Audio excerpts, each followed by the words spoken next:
On est nul. Oh, on va débriefer le match. Visca le Barça.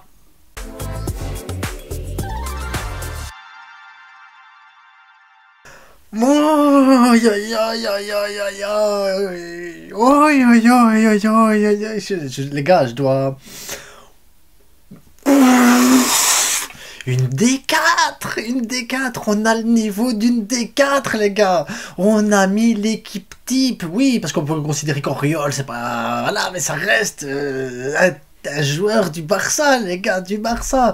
Oriol, Rafinha, Ferran, João Félix, Fermín Lopez, Frenkie de Jong, Oriol, Koundé, Araujo, Christensen, Hector Ford, Iñaki, quelle équipe de fou, on a le niveau d'une D4, une D4 les gars. Pff, tu dis tu finis avec 1-0 à la mi-temps, t'as eu des occasions, tu les as pas mises, tu sens que ça va être compliqué quand même là. Paf, 55e minute, tu sens que l'équipe, le régime il baisse, c'est compliqué physiquement, l'intensité qu'ils nous ont mis a fait que Oriol Romeo commence à perdre des ballons, commence à perdre le fil du jeu et tout, mais on met quand même le 2-0. Le 2-0, j'aimerais juste qu'on s'attarde sur un truc, sur le 2-0, c'est la passe que met Hector Ford, les gars, le centre qu'il met, Baldé fait pas ça. Baldé fait pas ça. Pourtant Hector Ford, c'est un défenseur de la B qui joue à droite. Ici, pour pas perturber l'équipe 1 et la mettre en confiance, on les a mis dans les bonnes dispositions. Mais on a préféré mettre un gamin dans une mauvaise disposition. Parce que c'est un gamin, on s'en fout de toute façon.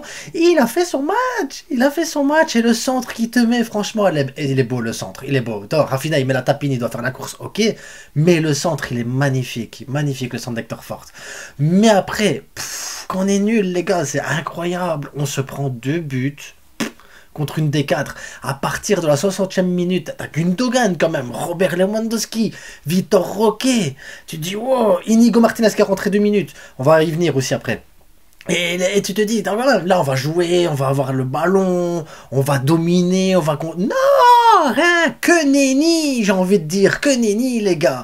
On a souffert de cette intensité incroyable. Des joueurs qui sont peut-être boulangers, bouchers, d'autres qui sont pâtissiers le matin, peut-être il y a un facteur dans l'équipe, je sais pas, hein. Mais ils sont pas, c'est pas des joueurs pros les gars, oui, ils touchent un petit salaire, mais c'est pas, ils vivent pas de ça. Et ces gars-là, ils vont travailler demain. Demain, ils doivent aller au boulot. Et ils mettent 2 buts au Barça, les gars. Ils ont mis une intensité de fou. Une intensité, le Barça n'a pas réussi à suivre. Il n'a pas réussi à suivre. Non, on était débordés. Des pressings, des contre-pressings. Ils ont été pressés jusqu'à presser notre gardien, les gars. C'est un truc de fou. On est nul, on n'arrive pas à garder une balle, on n'arrive pas à créer du jeu, on n'arrive pas à faire... Il n'y a rien. Tu joues contre n'importe quelle équipe du monde, mais du monde là, peu importe le niveau et tout, l'équipe adverse, elle est capable de nous mettre en danger. Pire, toutes les équipes qui vont jouer contre nous ont la sensation qu'ils peuvent réaliser un exploit. C'est affolant, alors qu'il y a une époque, l'exploit c'était de ne pas prendre 5 buts. Non, ici l'exploit c'est d'aller chercher la victoire au Barça. Il y a un monde de différence. On est mauvais les gars, mauvais. Iñaki, oh, qu'il est nul aussi, c'est un truc de fou, parce qu'il ne doit pas prendre le premier but, et certaines sorties de balles, et on n'a pas, il n'y a pas eu une sortie de balle correcte non plus en deuxième mi-temps. Je ne sais pas si vous avez vu, à partir de la 55e minute, toutes nos sorties de balles, c'était des dégagements. Mais à un moment donné, je me suis dit, waouh, on croirait vraiment à un match de D4. Est-ce que le Barça a le niveau d'une D4? Est-ce que si ce Barça-là, tu le places dans le championnat-là, le Barça peut aller gagner ce championnat? Est-ce que le Barça a la capacité de gagner une division 4 et de monter en division 3?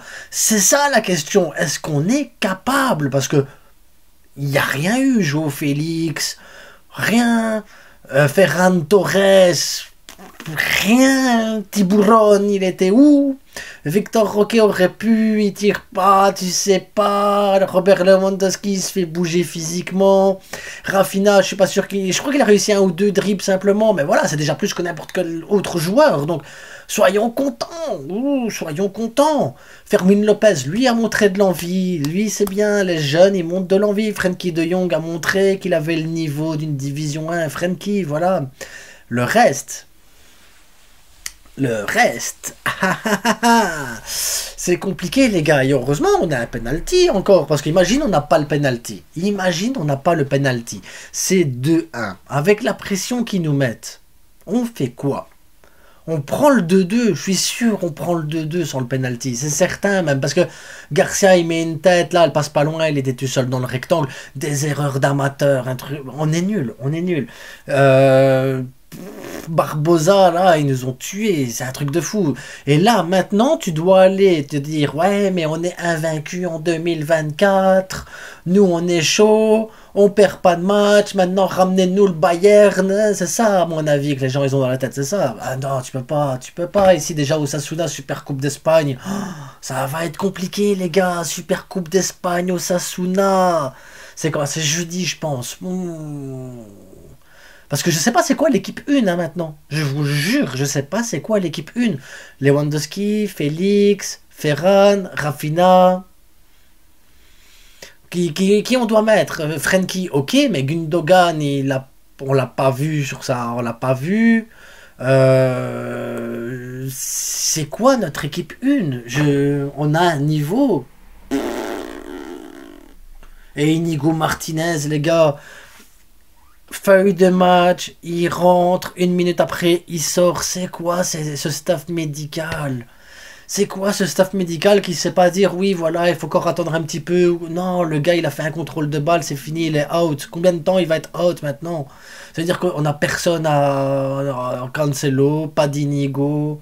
Après, Hector Fort, tu le fous à droite, pourquoi pas? Ouais, tu le fous à gauche au final, tu peux le mettre à gauche, il n'y a pas de souci parce qu'il a bien joué. Mais. C'est d'une tristesse, les gars. C'est une tristesse. Là, ici, le Barça, ben... Qui tu dois mettre? Qui tu dois mettre pour avoir un jeu correct? Parce que là, je veux bien, on va taper, on va dire Xavi.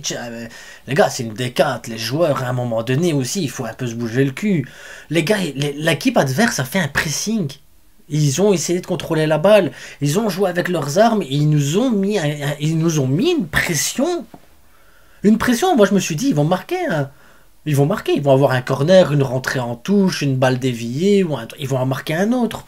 C'est obligatoire, tu peux pas. Tu le sais et t'encaisses à chaque fois plein de buts. 2 buts ici, 2 buts le match d'avant, un autre but le match encore d'avant. Et ça continue et ça se poursuit. On sait pas faire un clean sheet. On a une défense catastrophique. Pourtant, la défense, quand même, les gars, Christensen, Koundé, Aroro, c'est pas des gamins. C'est pas des gamins.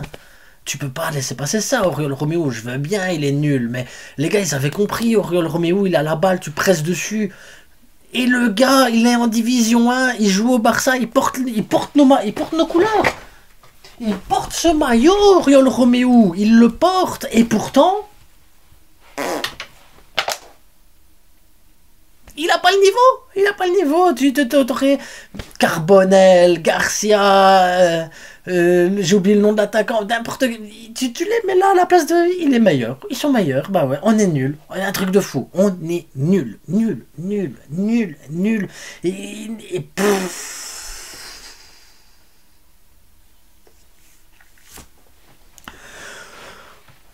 on va regarder le côté positif. Parce que je suis là en train de dire qu'on est nul. Mais on va regarder le côté positif quand même. Oui, les gars, il y a des côtés positifs. Il y a des côtés positifs. Fermin doit jouer plus souvent. Hector Ford peut jouer plus souvent. Voilà. Voilà. C'est tout ce que j'ai à dire. Mais c'est triste, je vous jure, c'est triste. Je suis là, je voulais que je débriefe quoi réellement? On s'est fait bouffer. On gagne 3-2, mais on s'est fait bouffer. C'est honteux. C'est honteux. Honteux. Mais n'oubliez pas le plus important, j'espère que vous allez bien, que votre santé se porte au mieux, que vous êtes des gens motivés, que vous avez un esprit clair et lucide, et que vous vous dites, là maintenant il faut un vrai changement, et j'ai presque, et ça me fait mal, je vais dire quelque chose qui va me faire mal, on est en fin de vidéo, donc normalement, 90% des gens ont déjà quitté la vidéo parce qu'ils en ont marre de m'écouter, donc pour les 10% restants, je vais le dire, je pense que Xavi doit partir. Parce que là, il y a un truc qui va pas, les joueurs, ça va plus. Il faut bouger quelque chose. Tu peux pas virer 11 joueurs et remplacer 11 joueurs vu comment on est financièrement. Le plus facile à faire sauter, le fusible qui peut sauter à ce moment-là, c'est Xavi. C'est ce qui coûtera le moins cher et c'est ce qui pourrait apporter directement quelque chose. Donc, vaille que vaille. Il y en a marre, les gars. Mais n'oubliez pas le plus important. Et n'allez pas le dire à Jules que j'ai dit ça, les gars, pour Xavi. Ne le dites pas à Jules. Mais c'est que du foot, les gars. C'est que du foot.